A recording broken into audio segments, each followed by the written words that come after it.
How's everybody this morning? Y'all got it packed up in here, boy. Looking good. Did you enjoy Pedro this morning? Good friend of mine and colleague, been knowing him for many years. As he alluded to, I started in education over 20 years ago. I started teaching 22 years ago to be exact. Now, who has 25 years or more? Okay, let's give it up for him. Give it up for him. That's a long time to be in education, right?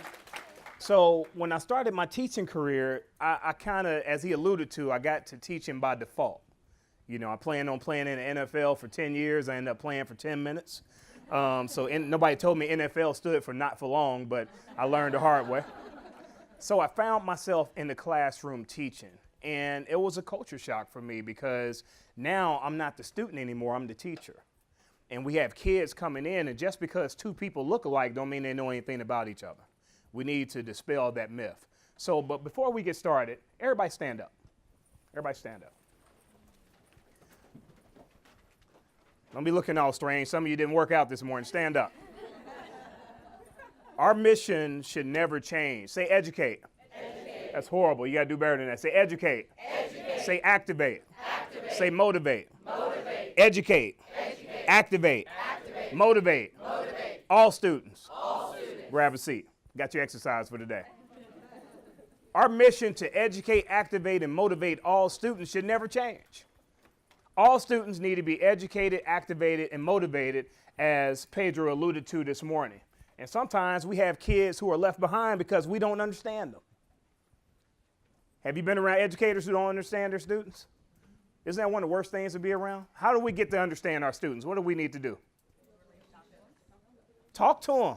Ask questions. You got to start probing to ask questions because you must gain an understanding of the students that you work with. And you do that by probing, and you do that by asking the right questions. So when it comes to understanding students, I want to dispel this first myth. Poverty does not mean at risk. Say poverty. Does not mean at risk. I don't even like the words at risk. We have to start speaking our kids where we want them to go. So we have to be careful about the labels that we put on our kids and calling our kids at risk. Everybody in this room is at risk of something. How many of you this morning seen somebody road raging? Anybody run into, was it you? You wasn't the road rager though, right? How many of y'all almost fell this morning? Come on now. Did somebody else? She got her pinky up, but we still see her. Everybody in here is at risk of something. So what if I say, hey, good morning. How you doing at risk? How would you feel? Not good. Guess what? When our kids hear labels put on them, they don't feel good. So we have to start speaking our kids where we want them to go. So I'm going to talk about that in a few minutes. But before I go any further, according to Good and Brophy, educators quickly form expectations for individual students' learning based primarily upon their own perceptions. Everything you do is based on your perception. How you doing today? When you see this picture, what's your perception? One word. That's several words, but I got you. What's your perception, sir, when you see this picture? Thug. Thank you. What's your perception? Yeah. Huh? Bad. So some say thug, some say bad. Has anybody said home? Don't we become chameleons when we at home? How many of you chose where you lived when you was a kid? Come on now, somebody chose, right? How do you choose? These kids don't choose where they live. They don't choose how they grew up. And let me pull out your yearbook from 25 years ago. Let me see what your hair looked like back then. What were you doing? How many of you had parachute pants? Put your hands down. Probably had every color, right?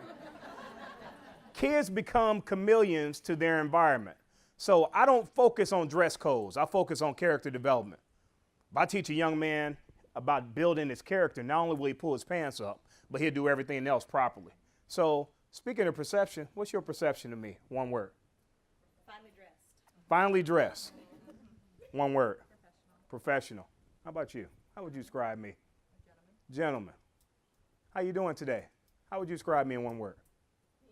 No, young lady right here. Hey, good morning. One word. Yeah. Handsome.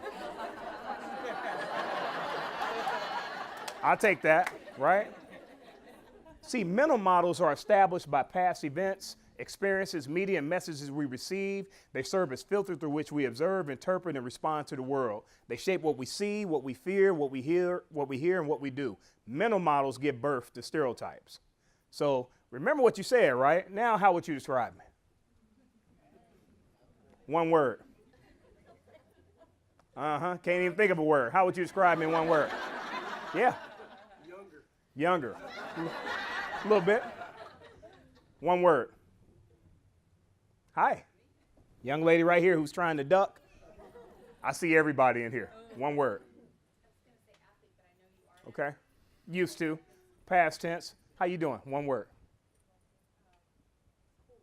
Okay. Now, some other words that have been thrown out in the past. Thug. Mean. You know, different look, from this look to this look. So we judge kids by what we see. How many of you been judgmental of kids by what you've seen? Be honest. We all have.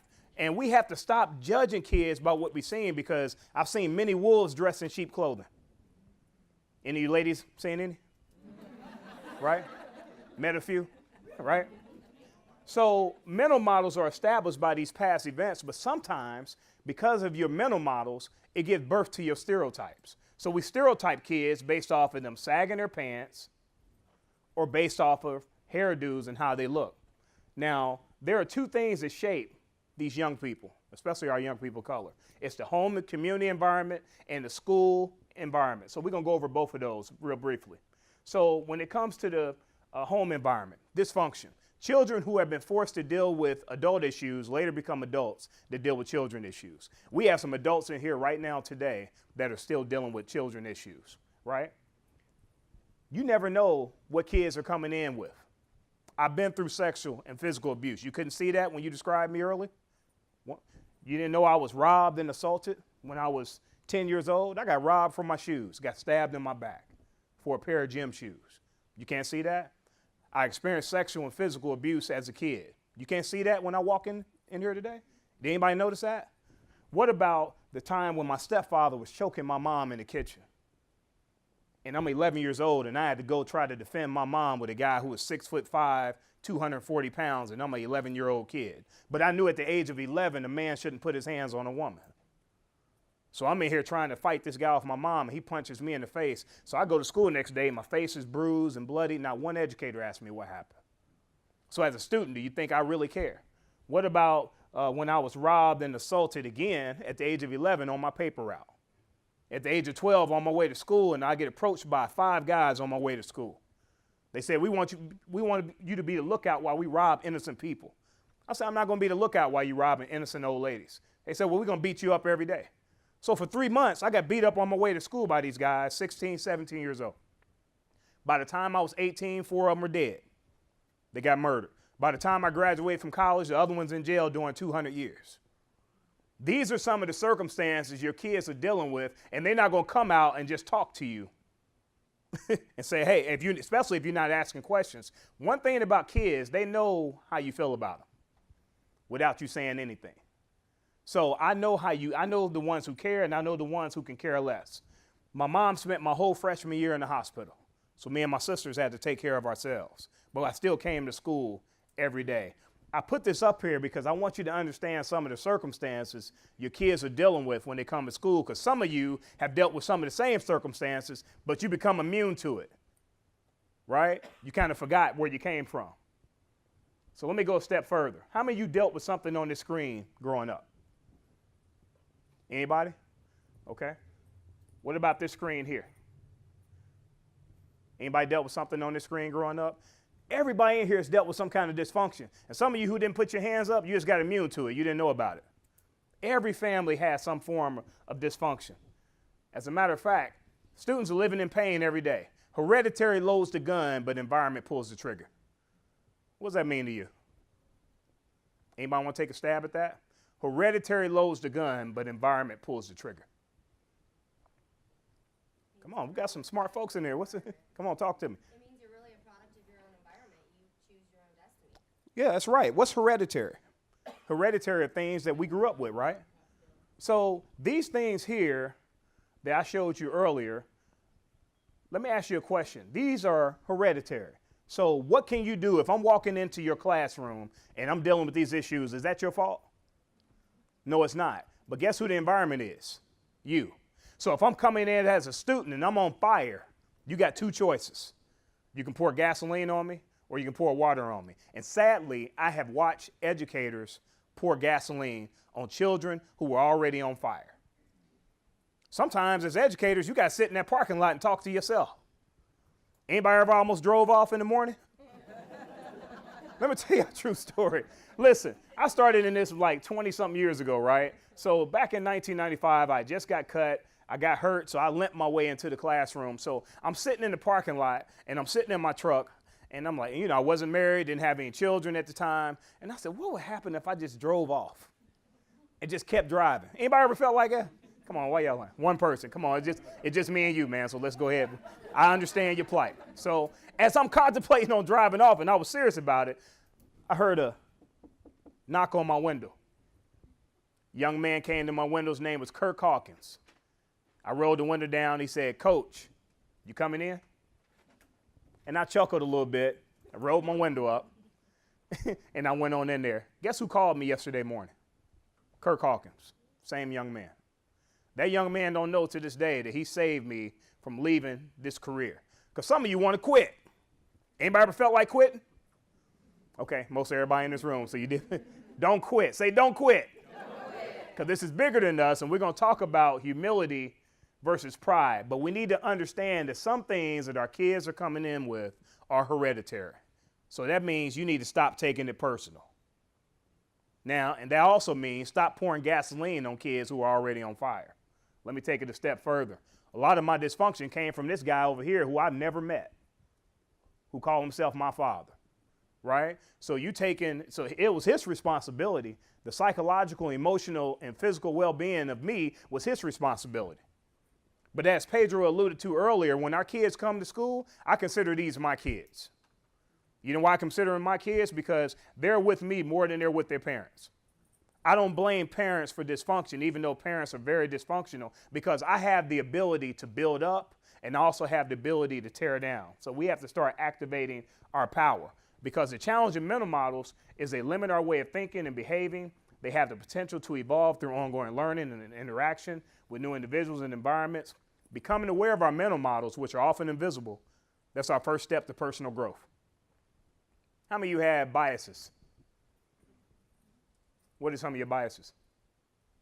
See, nobody want to talk about. Maybe one person. What's your bias? Conservative old white men. Why is that? Because I think they don't realize the extent of privilege they've had their entire existence and just say, well, I mean, what's the big deal? Okay. How do you fix that bias? What do you do about it? Do you talk to them? Yes, absolutely. And I've called out my father-in-law as being biased, of which he vehemently wasn't. Okay. Educate, say, I don't dislike or blame you. I just want you to recognize that when you say and do certain things, it impacts the others around you. Okay. All right. Got you. Thanks for sharing. How many of your schools have good parent involvement? Anybody? Wow. How do we get parents involved in school? One thing, we got to look at them differently. Sometimes you got to change the narrative. You got to look at those parents a little differently than you want to look at them, because sometimes we want to just go in on parents. Because we know you showed me a jacked up kid, I would show you a jacked up home situation, right? So how can we fix that? We have to start training parents. But before we train parents, we got to train ourselves and get our own minds right about who we are. So if this applies to you, the only thing I want you to do is just stand. You don't have to say anything if it applies to you. I told you I was going to work you out this morning. Okay? Good at sports. Or should I say think you good at sports? Or used to be good at sports. There we go. Somebody say used to be. All right, grab a seat. Not so good at sports. Not so good at sports, okay? Don't care. Don't care. Okay. It's always a couple of those in the room. Okay, thanks for being honest. As a student, you love school. Okay, grab a seat. As a student, you didn't like school so much. Okay, thank you for being honest. Grab a seat. You come from a dysfunctional household. It's many ways to define it. We have to go into big detail, but dysfunction is dysfunction. Okay, grab a seat. Ever regretted being in a relationship with somebody? No names. Grab a seat. Somebody ever regretted being in a relationship with you? I'm just playing. Grab a seat. I'm just joking, man. I was just playing, y'all. Bring it back. Ever been suspended from school as a student? Ever got suspended? Wow. Grab a seat. You are an administrator of school. You're in administration, okay? School leadership. Thank you. Grab a seat. Ever did something with a group of individuals that you wouldn't have done alone? I didn't ask you what. Don't say it. Grab a seat. Keep it to yourself. Grab a seat. Some of you start shouting out stuff. I don't want to hear it. Your father or your father-like figure has a 4-year college degree. Your father or your father-like figure. Thank you. Grab a seat. Either your mother or your father did not finish high school. Thank you. Grab a seat. I'm sorry. This might say something? We have the same mother, and she stood up and I didn't. That can be a problem. Well, I'm not going to address that out in public. Ever been told that you have anger issues?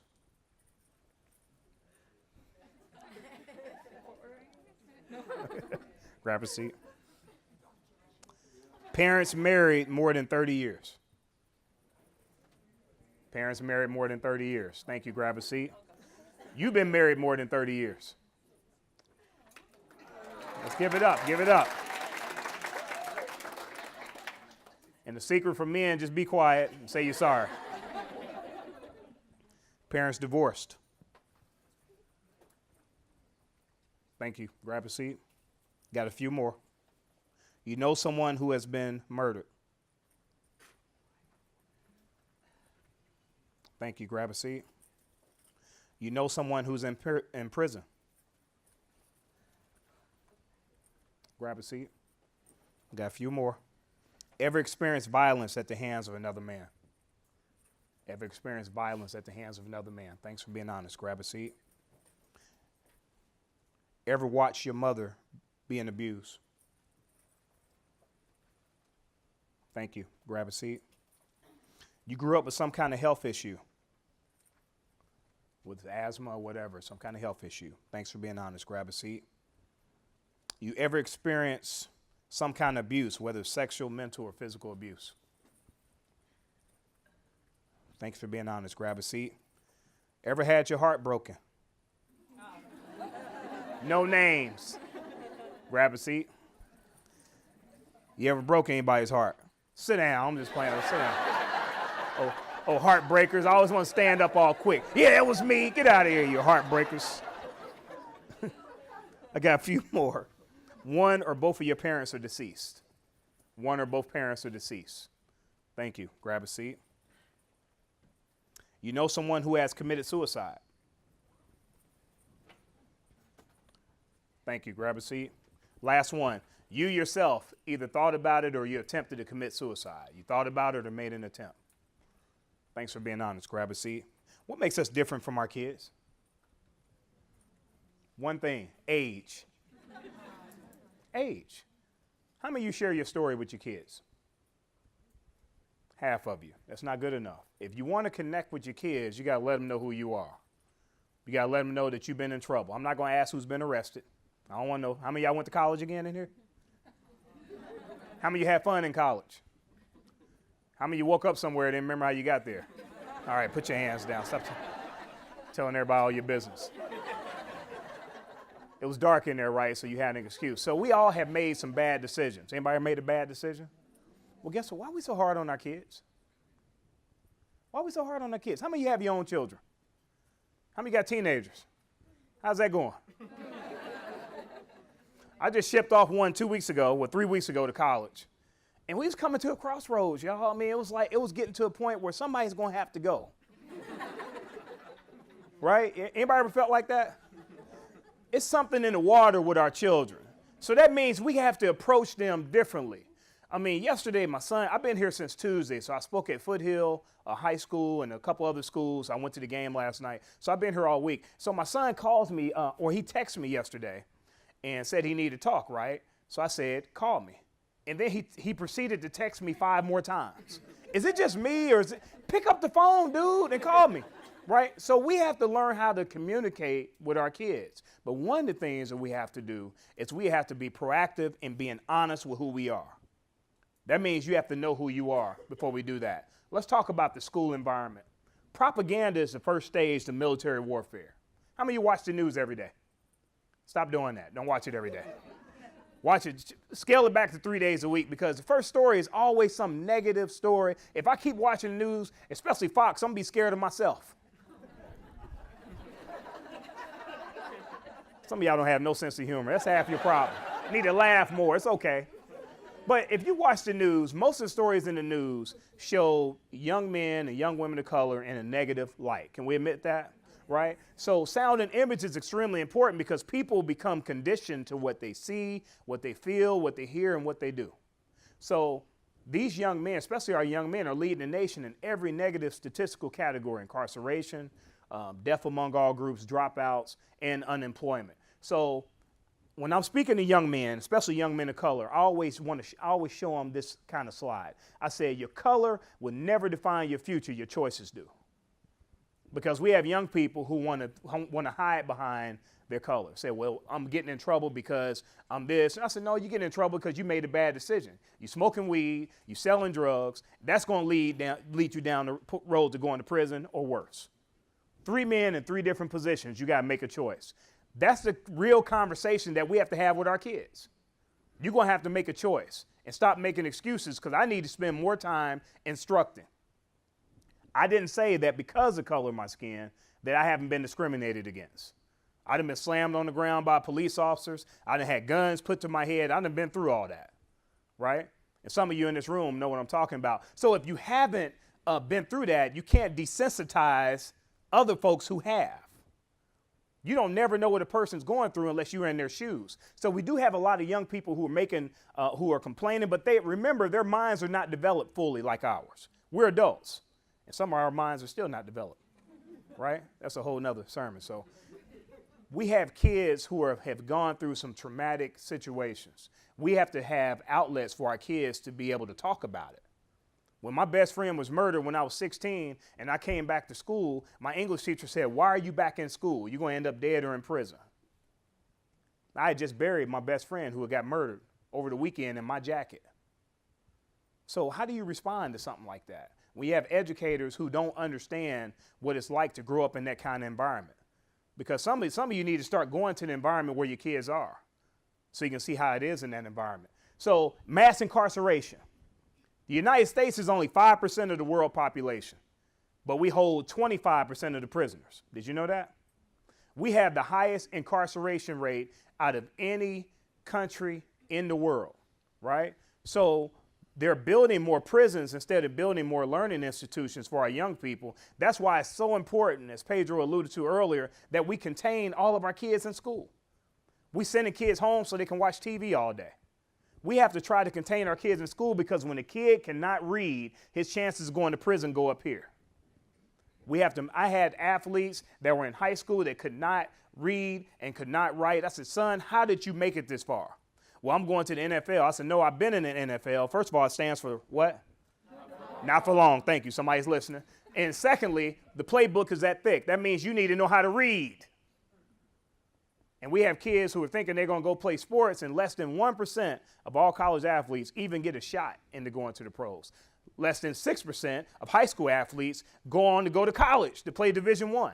So your chance of going to pros like jumping out of an airplane, trying to hit a target with no parachute. It's slim to none. So we have to teach our kids that you're going to go pro in something outside of sports. But when you continue to make bad decisions, this is where you're going to end up. Now, I want to dispel a couple myths. There are not more young men of color in prison and in college. If you look at the age demographics, how many of you went to college between the ages of 18 and 25? Raise your hand. That's most of us, right? So between the ages of 18 and 25, there were 841,000 Black and Latino males in prison, but 1.4 million in college. So that's 600,000 more to be exact. Now, let me be real with you. 800-some thousand is too many. And some of these kids are in jail who don't even have a string of hair on their face, selling some weed or selling like little small petty crimes. There are people out here killing people who are getting less time. But you get caught with an ounce of weed, you can get 20 years in prison.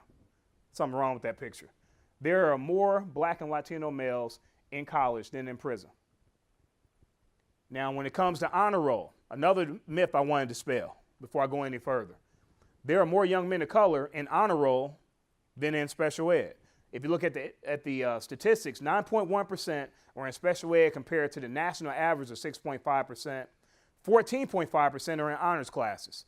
You're looking at somebody who was suspended from school more than 20 times. Now, before you start being judgmental, because I see your faces, I'm going to take responsibility for half. We said we'd be in honors, right? I'm going to take responsibility for half. Because I got kicked out one time because the teacher said I looked at her the wrong way. What does that look like? I was hungry. Or I may have watched my mom get abused, or I may have been daydreaming because anybody had missed meal cramps? If you haven't had missed meal cramps, then you don't know what that feels like. I've been without food before, so I know what that feels like. So instead of kicking kids out, we need to start asking the right kind of questions. Why are you daydreaming? Why are you not paying attention? You know, as we alluded to earlier, because we don't ask the right questions, and we're kicking kids out for trivial reasons. Every kid is one caring adult away from being a success story. If you feel like that adult is you, stand up. I say every kid is one caring adult away from being a success story. You feel like that's you, stand up. Why is that you?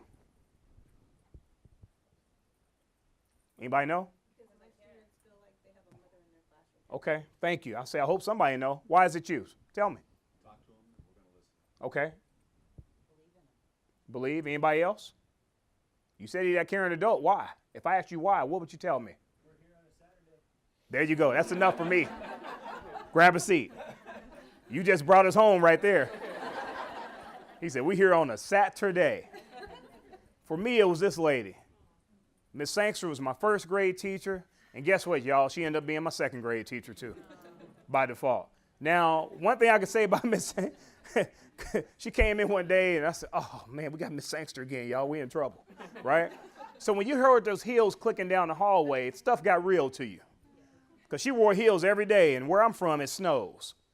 So I never understood the correlation there. She always had a dress and heels on, no matter how high the snow was. But when you heard those heels clicking down the hallway, respect came into that classroom. She didn't walk in and say, hey, you know, I need everybody to be quiet. When she walked in, she started teaching right away. But me and Glenn Dillard didn't like each other too much, so we were getting fights and stuff. So she'd take us to this small custodial room. We get 3 whacks with the paddle. There was paddling back then. We get 3 whacks with the paddle. And I played football for 20 years, and I don't think I ever took a hit as hard as Miss Sangster's. But it wasn't the paddling that I remembered the most. It was after she paddled me, she would sit me down and tell me how great I was. Now, as a young man coming from an abusive household, no food, poverty, that was a little confusing for my young brain.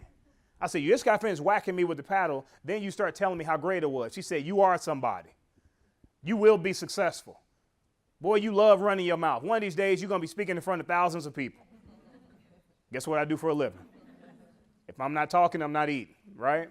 So she would say these things to me, and she would call me King Jackson, and she called me King so much, one day I started believing her. She kept saying, you are somebody, you will be successful, and she called me King Jackson. So when some little kid would come up to me and call me a name or something, I said, man, get out of here, man. Miss Sangster said I was a king. Get out of here, right? Because she would say it so much that it became contagious. What are you saying to your kids daily? What do you say to your kids daily? Anybody? Who you are when no one's looking. Okay, what else? Because your kids need to hear something positive about them daily. So if you don't have anything, I'm going to challenge you to write some things down, because I'm going to share some things that she said to me daily, and she kept saying it so much that it became contagious. But some of you need to say something to yourself daily first before you say it to your kids. While you contemplating driving off in the parking lot, you need to tell yourself something, right? So she would say you matter. Say you matter. Say you are somebody. Say you will be successful. Say you are smart. This is what your kids need to hear daily. You know why? Because many kids are being torn down at home. So you're coming in to school to work and do your job, and you have a classroom full of broken souls. What can we do to build them up? We have to start speaking positive words. Write down 3 things that you're going to say to your kids daily. I didn't say that you're going to say when you feel like it. I said 3 things that you're going to say daily to your kids. Anybody have them? What 3 things are you going to say daily to your kids? You got them? Okay, stand up. What you got? I tell them Guess water. I tell them that you are amazing. Okay. I tell them that you're beautiful, incredible. But I also tell them that when somebody asks you, how come you think you can be a doctor, a lawyer, an engineer, a teacher, you just look them in the eye and say, because I can. Okay, good. Anybody else? What you got? Come on now. What are you saying daily? Because we got to do this now. What are we saying to our kids daily? Thank you, sir. 3 things that you're going to challenge yourself to say daily. Go ahead. You are smart. I'm happy you're here, and it's a great day to learn something new. Okay. What about you? I say you got this. You got this. What does that mean? Well, I work with special education, so Okay. they just find it hard to do stuff. Got you. Good. It's good to see you. What you got? You matter. What you say, sir? You're number one. Okay. We have to be able to tell our kids something positive every day, and you need to write these 3 things down so you can say it. So let's talk about factors that affect these students. Say racism. Say discrimination. Say cultural barriers.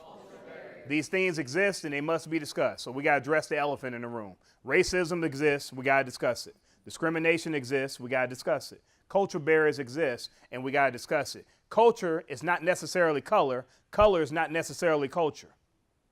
I need you to understand that. Just because 2 people look different don't mean they don't know anything about each other. They can know a lot about each other, have a lot in common, but what we do as educators, we don't talk to each other. We come to these meetings, what do we do in a staff meeting? You start looking at your watch, wondering what time you're going to get out of there. Anybody do that? Most of us do that, right? We rarely get a chance to get to know each other. How many of you know the person next to you? How many of you don't know the person next to you? Introduce yourself.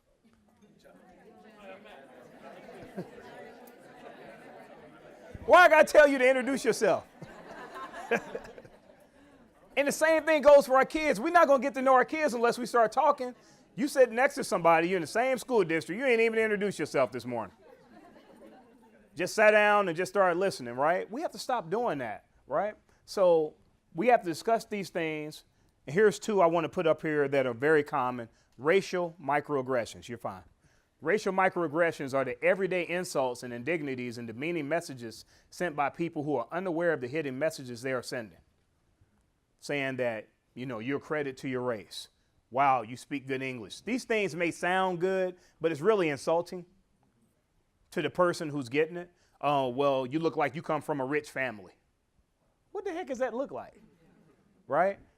When I see you, I don't see color. Well, I see color every morning when I see myself. It's okay that you see it. Don't you see color when you see me? Right. We say things like that, but it's okay that you see color. 'Cause I see color every day when I see myself, right? You're different than them. I know you. Do you know me? How many of y'all like to get turned up? See, that's half your problem. Y'all got to turn up sometimes and have some fun. How many of you consider yourself boring? Educators. Come on now. How many of you consider yourself boring? Where are you at? I only had one hand go up. Come on now. Racial microaggressions exist. We need to make sure that we're not doing this. If you want to get to know a student, talk to the student and get to know them. Don't say things like that. Next, we have invisibilization. That's the act of seeing a situation, a person, or circumstance as invisible, not important, without breadth or depth. I have been pulled over and slammed on the ground by police officers more than once, more than twice, at least 5 or 6 times in my life, which is too many times. One time I was on my way home from college, and we didn't have a lot of money, so my TV in college was my TV at home too. Anybody else experience that? You remember the TV with the big back on it? Anybody ever had one of those? Take up your whole back seat? So I got my back seat full of my clothes and full of my TV and everything. My TV took up half the seat, then my clothes. So I get off the highway. I get pulled over. He said, you fit the description. I said, fit the description of what? Somebody just robbed a house or something like that. Where are you coming from? I said, I'm coming from college. Oh, you think you're smarter than me? What do you say after that? I knew that I was in trouble when he said that. You think you're smarter than me? So I just said, at this point, I'm just going to be quiet and not say anything else. I get snatched out of the car, slammed on the ground.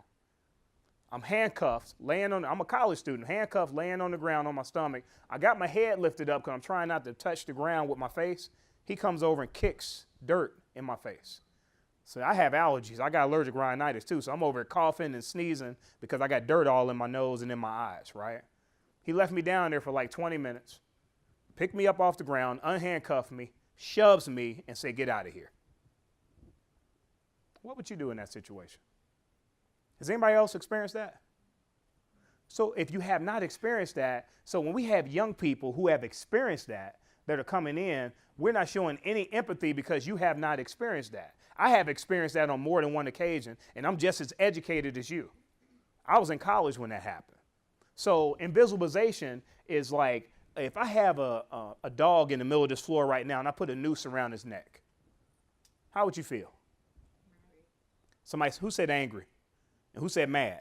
Okay, what are some other emotions? I'm going to be on CNN tonight. I'm going to be on Fox, for sure. I'm going to be on there first. And I'm going to be on every other station in this country, right? And I'm probably going to jail tonight. Why don't we have those same feelings for Philando Castile, who was a teacher? He was one of us. He was an educator. He knew all 300 of those students' names. He knew all the cafeteria staff's name. He's in the car with his wife, or his fiance, his daughter in the back seat. He's not even driving. He gets asked for his license. He said, my license is up here. I have a loaded gun. I'm not reaching for it, but it's here. He gets shot and killed in front of his family. And I started reading the commentary, and it was discouraging. They was calling him a thug, saying he got what he deserved. This man didn't even have a record. It's called invisibilization. So if it's not happening in your world, it's of no interest to you, right? So insensitive comments due to media influence. We have to stop doing that. And some of our young people, especially our young men of color, don't want to connect with you because of these insensitive comments that they're hearing, right? So what can you do in this situation? Show some empathy. I mean, when my best friend got killed, the last thing I needed to hear from my English teacher was, you're next, right? And we have people who do that with making these insensitive comments. That's called invisibilization. So I wanted to make sure we address that. So I told you that culture is not necessarily color. In fact, culture is the foundation of communication that involves the ability of standing back from ourselves and becoming aware of our culture, values, beliefs, and what else? Perceptions of others. So becoming culturally aware is not about you. It's about you becoming aware of the person next to you and their perceptions. Because as educators, we're not even culturally aware of each other. How can we be culturally aware of our students if we're not even culturally aware of each other? There's a cultural gap because many of you young people, especially you young people of color, know everybody on this screen. How many of you don't know anybody on this screen? Raise your hand. Don't know anyone on this screen. Thanks for being honest. How many know at least one? 2, 3, 4. Wow. 5. Hands starting to go down. 6. How many know everybody on that screen? Okay, just a few of you, right? A few of you do. So I ask you because, and some of you have teenagers, and if you have teenagers, you have kids, you may want to get to know some of these folks on the screen. I didn't say you got to learn the lyrics. I ain't say you got to learn the lyrics. I said you got to get to know some names. How many of you know who this guy is? What's his name? What can you tell me about Lil Wayne? Besides, he needs a mentor. What can you tell me about Lil Wayne? He's a father. What else?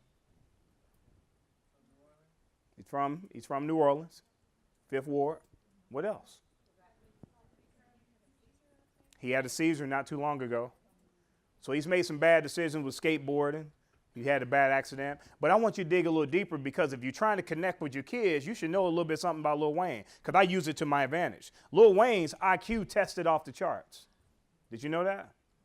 Did you know he graduated with honors from high school and college?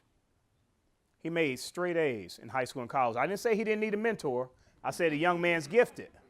So he has over 20 CDs. Problem is, he's never written anything down on paper. So he has all his music by memory. Some of us can't even remember where we parked at, right? So I had a young man come to me one time and said, I want to be like Lil Wayne. I said, no, you don't. He said, why you say that, Mr. Jackson? I said, because Lil Wayne made straight A's. You making straight F's. He said, how you know that? I said, I just did my research. I said, how much money do you have? He said, I got $3. I said, Lil Wayne's worth $300 million. He said, I think I need to work harder in school. I said, yes, you do. We have to start getting to know who our kids and dig a little deeper in who they are. I would take these folks and I would Google people and find out stuff about them and stuff that the kids didn't know, and I would use it to my advantage. That young man, his grades went up because of what I told him about Lil Wayne. Who is this? Nicki Minaj. Chris Brown. Some of y'all need to be writing some of these names down. Lil Wayne. Iggy Azalea. Weeknd. Eminem. How many of you know who Eminem was? Didn't know. Did know. Did know. How many of you know who Eminem is? How many of you don't know? Didn't know who he was? Come on now. Who's this guy? No. Good guess. Future. That's Future. Drake. Rick Ross. Say, oh. That's not good. You gotta come from right here. Say, oh. All right, do it one more time on 3. 1, 2, 3. Oh, that's good. I like that. So next, when you go in your class, school's already started, right? So when you go in Monday morning, I want you to say, oh, and watch your kids. I look at you all strange. But you're going to have them right here in your hands. That's what Rick Ross says on stage. I was speaking in Washington, D.C., over 1,000 kids. They were going crazy in the auditorium, and I'm trying to get their attention. I got on the mic and said, oh, and they stopped. You might want to try that at home, too. It might work. Who's that guy? Kendrick Lamar. So the culture gap, one way of breaking that culture gap down is through music. What kind of music do you like? What's your favorite music? That means you got to be yourself, too. What's your favorite, man? Come on. Like 90s hip hop. 90s hip hop. Tribe Called Quest. What you know about Tribe Called Quest, man? Talking about my era. All right. What's your music? What say you? Everything. All right. What about you? Redhead. Top 40. That means you got to start being yourself, and our kids need to be exposed to you, is what I'm saying. Whether it's classical, gospel, rock, or whatever you like, our kids need to know who you are. So just because this is what they like, they need to understand there are other forms of music out there. That's a way to bridge the gap between your students. But we got to be aware of our own biases, and some of you didn't say you had any, but sometimes your assumptions can be wrong. Since half y'all problem, y'all don't even laugh, y'all don't do it. Why Educator so seriously? Even I thought it was Snoop. I've met Snoop on a couple occasions, and every time I met Snoop, he had smoke coming out of somewhere, right? But it's not Snoop, it's Martha. Sorry, Martha Stewart, I had to do that to you. Some of y'all don't have no sense of humor. Y'all know that was funny. I thought it was funny. Four tips to managing biases, because just because we have our biases don't mean that they're always true, right? But when it comes to I'm talking about biases when it comes to our children. So 4 ways to manage bias. 1 is word choice. We have to be careful about the words that we use. Some words are trigger. How many of you have trigger words that upset you? Guess what? Our kids have those same words. They have trigger words. So we have to be careful in the words that we say to our children. Number 2 is avoid stereotyping. We always stereotyping, calling me a thug because I got an afro and braids. I mean, I have the same credentials that you have. Graduated with over 3.5 GPA in college and grad school, but because I got braids or because I have afro, I'm a thug. We have to stop doing that, because we do the same thing to our kids. We're very judgmental of each other. So what if I looked at you about your hairdo 20 years ago? How would I judge you when you had hair? Or some of you had a curl. If you had a curl, you need a citation for that, right? Avoid stereotyping, because your stereotype could be wrong. Number 3 is consider your intentions. What are your intentions? Do we want to build our kids up or do we want to tear them down? What are your intentions? If we want to build them up, then we have to be careful because sarcasm can be taken personal, right? And we're going to talk about that in a few minutes. But last but not least, we need to focus on the impact. The last thing I want to do with a young person who's already upset, who's already being abused, who's already being misused, is to bring them down a step further. That's the last thing I want to do. Isn't that your goal, is to build kids up? Then we have to be careful with our word choices. So what are some other things educators can do? If you're in pain about something, stand up. If you're in pain about something, stand up. You don't have to look around. Just look up here. Pain is temporary, but quitting is forever. If you're in pain about something, you're not the only ones in pain in this room. But the first thing you do is you stand up and you acknowledge that pain. Because if we're gonna teach kids how to deal with painful situations, we have to deal with it ourselves. Go ahead and grab a seat. You got to acknowledge it. Number 2 is you have to write it down. Why do you write it down? Because you need to release it from your spirit. I was trying to write down things I was in pain about growing up, and I ended up writing my first book. You know, because God would turn that thing into a ministry, right? So write it down and get it off your chest. Number 3 is you talk to somebody that you trust. It's not going anywhere, and just because you're getting older and time heals wounds, but sometimes little triggers bring it right back. It's time that we deal with it. So you acknowledge it, you write it down, you speak to somebody you trust. Last but not least, say forgiveness. Say forgiveness. You got to say, how many of you ever made a mistake in your life? Raise your hand. Somebody forgave us, didn't it? Huh? Did somebody forgive us? How do you forgive somebody who sexually assaulted you, or somebody who abused you, or somebody who left your mama with 5 children, with no resources, no food, no nothing? I went to my father's grave 5 times, and I promise you, the first time I almost kicked his tombstone. I was sat upset. I can laugh about it now, right? But on that 5th time I went, I broke down crying. I got down there, I said, I forgive you. The bricks fell off my shoulders. You got to ask yourself, before you got to forgive yourself, then you got to say, who do I need to forgive? I want to teach you how to deal with that pain, because we have kids that are coming to school in pain daily. We cannot teach our kids how to deal with pain if we're walking around in pain ourselves. Anybody agree with that? Okay. Diversity is acceptance and respect for one another. Everyone is unique but different. Race, ethnicity, gender, sexual orientation, socioeconomic status, age, physical abilities, religion. We have to start respecting each other and being diverse amongst each other. You want to talk about somebody that's gay, but you sleeping with everybody. You know what I mean? We have to start. You got to take the plank out of your eye first. Nobody in this room has the room to judge anybody in this room. Everybody in this room is an educator. So whatever they do on the outside of education is their business. Whatever you do is your business. I'm more concerned about what you're doing inside the walls with our children. And I know that we have some great educators in this room. But we don't value diversity amongst each other because we consistently tear each other down, and we have to stop doing that. So in order to, as I close today, I know we got to get out of here soon, we got to know our students. You should know your students' test scores. You should know your students' family dynamics. You should know whose parents incarcerated. You should know who's homeless. You should know who's been abused, who's hungry. You should know these things. You should know their strengths and weaknesses. You should know their emotional well-being.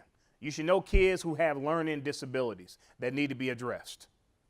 These are things as educators that we should know. One of the things that made me a successful educator was getting to know my kids. I coach, and I know this young man who's 5'5", and he weighs 130 pounds wet. I know I can't put him in at linebacker. They're going to kill him, right? Same thing goes with our kids. We should know kids who have learning disabilities who need us to slow down a little bit or speed up some. That's why you get advocates in the classroom who can help you as you're trying to teach, especially in special ed. You're going to need some advocates. So we have some kids who are smart, who get done early, who can go in and teach other kids. 2 mistakes made by educators I want to go over real quick. One of them is showing anger. How many of you ever done that? Showing anger. We all have done it. That's showing that you have taken it personal. You should never, ever, ever take it personal. You should never take it personal. And it also shows that you're frustrated, and it causes students not to like you. And I know some of you saying, well, I don't care if the students don't like me. Well, if nobody likes you, then maybe it's you. Anybody agree with that? you're going to go somewhere and nobody likes you. How many of you ever had a bad server at a restaurant? Did you go back and request that server again? Probably not, right? We are like servers and our kids are the customers. So I know you're saying, well, it's not important that they like me. Well, it's important that they understand you and like you a little bit, because if I like you, I'm willing to listen to you and try to learn from you, right? Number 2 is using sarcasm. It's difficult for students to understand. It can be cruel and make students feel inadequate. It also causes students to dislike you. Using sarcasm, okay? How much time do we have? 15. Okay, oh, we good. I was trying to breeze through this. I'm used to doing 3-hour and 6-hour presentations. They're going to give me an hour and 10 minutes. I said, what am I going to do with an hour and 10 minutes? Can we combine it in one session? But I'm trying, so I apologize. I'm going through it a little quick, but hopefully you're getting some of the information. Suspension versus discipline. We got to deal with this, y'all. I look at it 2 ways. I look at it as objective versus subjective. You see, I got... Oh, man, you're going to give me 3 minutes? You're going to do me like I thought I was great. Dig into this thing, man. Gee, 3 minutes? Yeah. Okay. Objective. Objective means weapons, drugs, assault, you got to go. Anybody agree with that? Okay. Now, I'm talking about subjective. Disrespect. What is your definition of disrespect? We got to define what disrespect is across the board in what's it, Elk Grove School District? We got to define what disrespect is, because disrespect for one person may be different for somebody else. How many of you grew up in a household of cursing? Okay. How many of you cursed as kids? How many of you cursed as adults? So we got a lot of cursers up in here, and I just saw you put your hands up, right? So why are we kicking out kids for cursing? How many of you ever kicked out a kid for cursing? Be honest. We all have, right? We kicking out kids for doing the very thing that we doing, so we call ourselves hypocrites. We should not do that. Now, it's 2 ways that I look at cursing. Is somebody cursing at me, or is somebody cursing? Because some of you just cursed this morning, right? You don't have to raise your hand. I know you're in here, right? We have to define these things. These are things that can be troubleshooted. Anybody agree with that? I was at a school in North Carolina, and principal suspended a guy 10 days from school for skipping school.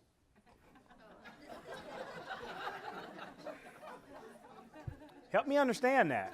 So you're giving him a bonus for skipping school. You're giving him a bonus for skipping school. So he just skipped school for several days, and then you kicked him out for 10 days. What are his chances of being successful? 0, if not less than 0, right? So body language. So who should I put out of here today because of your body language? Let me see who I should put out of here today. I'm going to look around. I don't like your body language, so I'm going to start putting people out. Listen, we got to start troubleshooting that. Because let me ask you a question. What if I suspended you for 2 weeks without pay? How would that affect your bottom line? How many of you would be affected by that?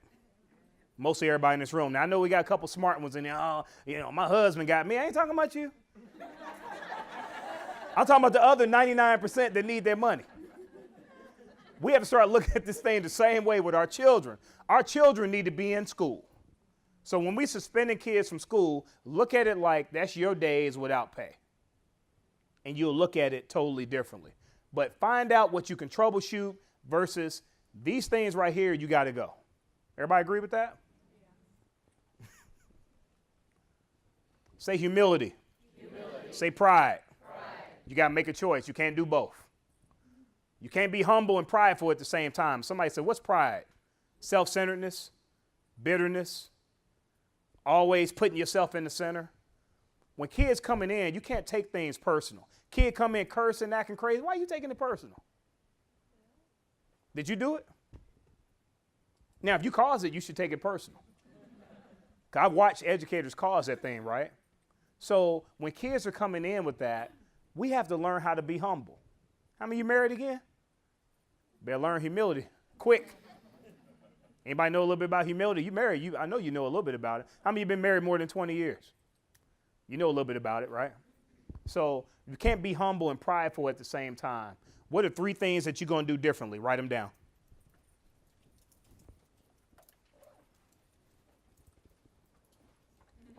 He said, he give us too many assignments. Oh, get out of here. We're going to make this interactive. Tell me 3 things that you're going to do differently. Write them down.